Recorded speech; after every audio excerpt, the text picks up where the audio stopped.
færi að pissa í runum, þannig að ég tækifæri að kveikja myndavélinni og beini svona cirka í áttina þeim. Við erum komin í bæ, Reykjavík. Það er menningarnótt sem byrjaði nú sem svona afmælishátíð Reykjavíkurborgar. Ég man ekki eftir þessu fyrstu, 1986 þegar þetta var 200 ára. Ekki bara búið að gera þetta næstu því cirka síðan. Já, kannski ekki alveg. En allavega heyrist í íslenski hámenningu Bubba Mortens eða eitthvað svoleiðis í bakgrunninum. Við ætlum alltaf að kíkja hvað er í boði, sjá hvort það sé ekki eitthvað skemmtilegt að skoða. Það er alltaf gaman að sjá eitthvað. Berglindi finnst þetta mjög vandræðalegt. Hann finnst mjög erfitt að díla við þetta.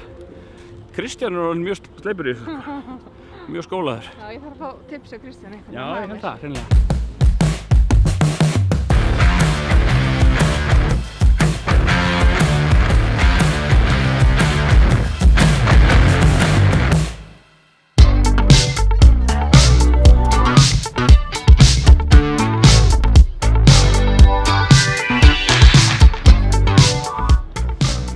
Challenge að fara á menningarnótt með eina 2 ára. Það er challenge sko. Þannig við bandi. Hversu Berglind, heldur við höfum orðið að allægi? Fólki sem að gekkum á menningarnótt með barnið í beisli. Týnda þú hann ekki barninu?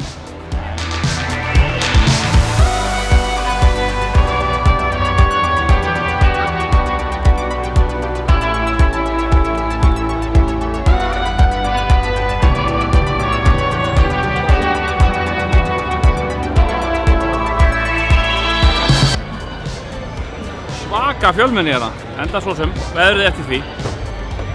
Mér finnst einhvern veginn sko, það er fullt að vera eflaust sko en... Eftir því? Já.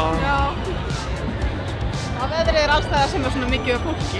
Já, núna veit ég að ég tek Berglindi aldrei með mér út af vídeóblogga. Stúsölda fólki í bænum, þetta menningarnótt og veðrið alveg frábært.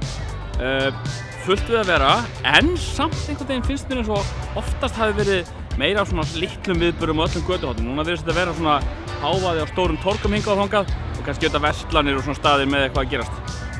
En kannski er líka bara búin að missa þessu, ég veit ekki. Kannski erum við búin að missa þessu. Einhver sagt að það voru risastórt leiktæki hérna til dagsins.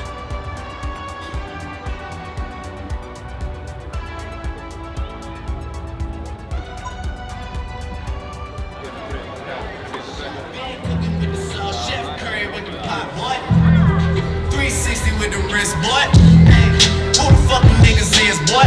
OVO, man, we really with the shits, boy. Yeah, really with the shits. I should probably sign a hit, boy, cause I got all the hits, boy.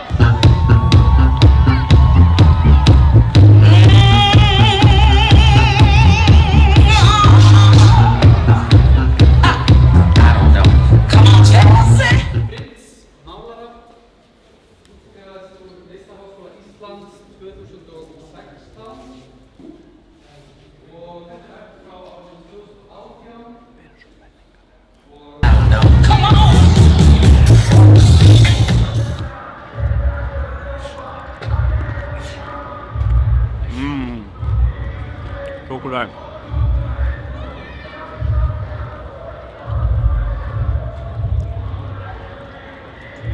Já.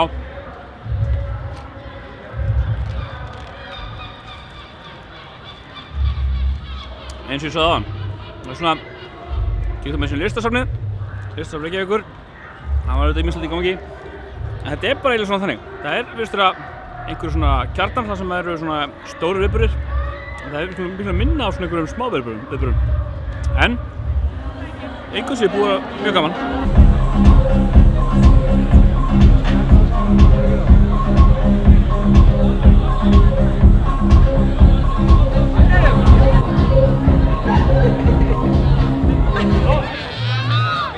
Það lítur út fyrir að sko megnið af íslenskum unglingsstúlkum sem eru að vappi þetta sé bara á brjóstahaldinu einu klæða sko.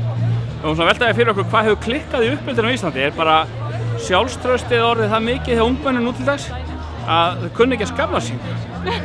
Var það ekki inntakið í því að menna? Hvað varð komplexana? Hvað varð svona... Allir bara sátti við sjálfan sig? Já, þetta er bara sátti við sjálfan sig í eigin skinni. Þetta er ekki það Ísland sem ég ólst upp í sko.